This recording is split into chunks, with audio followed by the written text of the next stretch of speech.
అక్కడ పోయి రిగ్గింగ్ చేసిండ్రు, దౌర్జన్యం. అరే మీకు నిజంగా దౌర్జన్యం రిగ్గింగ్ చేసిండ్రంటే 3 గంటలకో 2 గంటలకో చెప్తే నమ్ముతారు. ఎన్నికలు ముగిసిన తర్వాత ఎందుకు డ్రామా క్రియేట్ చేసిండ్రా బాబు, నాకు అర్థం కాదు.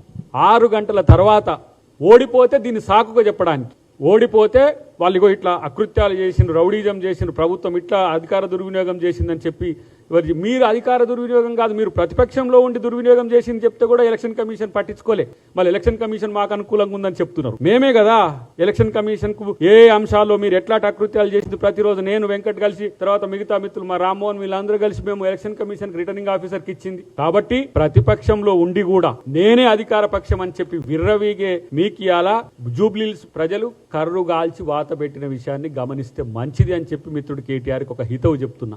ఇప్పుడు మీరు చేసిన సవాళ్ళు, మీరు చేసిన ఏదో ఈ పొంకనాలు, ఇవన్నీ పిచ్చి చేష్టలు అన్నీ కూడా ఎవరు చేయలేక, ఒక రోజున తెలంగాణ ఉద్యమంలో ఉద్యమమంతా పేదలు, అమరులు లేకపోతే ఉద్యమకారులు చేస్తే దాని మీద మీరు విర్రవీగిండ్రు. తర్వాత ఉద్యమం సాధించిన విజయం అని చెప్పి ఇలా కేసీఆర్ కొట్లాడించని చెప్పి ప్రజలు పవర్ ఇస్తే ఆ పవర్ను ఎంజాయ్ చేసుకుంటూ ప్రజల మీదనే విర్రవిగింది మీరు. ఇలా ఓటమి ఇచ్చి ఇంట్లో పండుకోబెట్టినా కూడా ఇంకా బలుపు తగ్గకుండా ఇంకా విర్రవిగుతుందంటే ఎవరంటే మీరు.